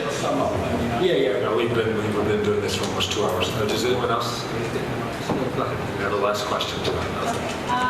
My question is, based on actions that the U.S. chooses to take, what are reactions that we can expect to see or that we might see coming out of Iran and Israel? And is this something we should be paying attention to at this time? That actually might be a nice question for each of you to respond to, if you can do it somewhat succinctly in any part, if you're comfortable doing that. If you don't, Sure. I'll give you this. What would responses be to any American action, right? That's the glass ball, right? I don't know. I do know that given, I would suggest that, in opposition to some of my colleagues, that the more direct U.S. intervention in Syria, the greater mess we make, right? So we make a bad situation worse. And I would say even arming the Free Syrian Army will have consequences. It will have blowback. I think we all recognize it's going to have blowback, right? So what is that blowback? I don't know. There's my answer. I don't know. Professor Robertson. I don't know either, but my most immediate feeling is this. If we drop some cruise missiles on Syrian military bases and degrade their capacity to deliver military action in their civil war or against their civilians and their command and control, probably nothing would happen. I mean, I say this against all other thinking, but when we decided that the disintegration of Yugoslavia just had too great a cost for the good people of Kosovo, we bombed them. I don't want to say anything obscene. We thought that would be over in 7 days. We had 7 days worth of targeting. But the government didn't capitulate. So then we made up some more targets, and then we made up some more, and then we made up some more. We were finally just bombing gambling casinos because we knew some of the people in the government went there. And what happened? Well, ultimately there was a negotiated settlement, and things settled into a kind of peace that we don't want to think about or talk about anymore. In other words, I don't know that anything in particular would happen Accepting it would weaken Assad's capacity to wage war. It might inspire Russia to decide that it needed to put a different dictator in place as a client than the one they currently have, that the one they currently have is too costly. I know I sound incredibly cynical. It's late, and I'm a cynical lady. Okay. Professor Linton. My reply would be probably nothing. Iran wants to keep the Syrian regime in power. Their fellow Shiites, they have some kind of long commonality of interest as well in terms of regional interests vis-a-vis Israel and others. But I don't think they have a tremendous economic crisis at present. They have their own sort of internal problems and rather fragile support. I think they want to do this on the cheap without basically a major confrontation with the United States. So my reply is probably nothing. There would certainly be some outcry, and they would decry it at the time, but ultimately the United States and Iran have to negotiate, and whether it's 6 months from now, or a year from now, or a year and a half from now, it might delay that. It's not going to fundamentally alter it. Professor, I would just repeat a point I made earlier, that it could well lead to the further use of chemical weapons by degrading the ability of the central Syrian government to control its own military forces. Thank you, Professor Ost. I think the question we have a 9/11 syndrome is if that is, a response, and the more we know of it, or it seemed that way at the time, it was, an incredibly sophisticated and unfortunately brilliantly executed plan, and but that's not the kind of action that happens now. So I think the reaction is what it's more of the same, right? And what kind of reaction is that? Again, it's a reaction that I guess, maybe getting back to some of the points, and I know we're moving towards conclusion, that doesn't seem to me to fix the problem, doesn't seem to help the credibility, because it doesn't fix the problem.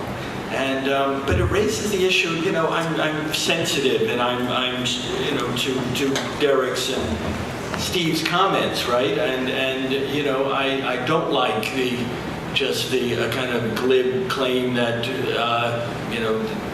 it shouldn't be fought. I mean, there are people who are wanting this desperate change, and there I can go back to, I guess, some examples and think about how transformation happened in Eastern Europe.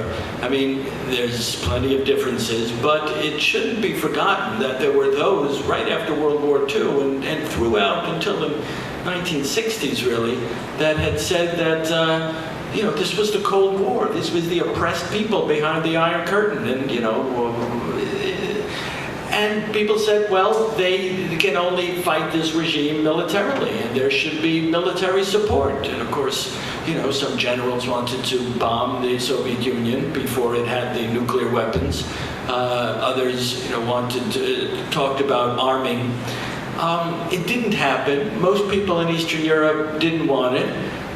Yes, the regimes were very different, but I want to believe, and I think even with Iraq, I must say, the day that Bush finally said he's doing it no matter what, I had to switch sides for a moment and said, okay, I hope it works just like you say, and you just kind of topple the Saddam Hussein, and it's a great state. I mean, I could see how it could happen, so I hope it's right, and of course it was, there are no words to express how wrong that was, and I don't, so yes, I'm tempted the way you put it again. I could sign up, yes, but that's where I say, the alert citizenry, I just can't see it, and I could see it making worse. And so yes, I'm sorry, I don't have, the solution. But I think that, again, it requires that thinking out of the box towards something new. Again, I'd say, right, Obama has some instincts to want to go there, and he needs to let them out. So I think that, yeah, it is a dilemma, a tragedy. I mean, that's not enough. But unfortunately, the options posed seem to me to have a better chance of making things worse. That I think most people, and I do know some Iraqis, and yes, they can speak out and not be arrested. But their entire society has been destroyed and hundreds of thousands of people killed and the entire country transformed and moved from secular to religious. There are plenty of people who wouldn't pay the price for that, right? So there are the non-political people to think of too. So anyway, I end with these thoughts that unfortunately have no happy or sad conclusion. But they are a conclusion of sorts. And we thank all of you for sticking up tonight, and certainly to our panelists who did such a wonderful job. For those of you who are listening at home, thank you very much. Have a nice evening, everyone.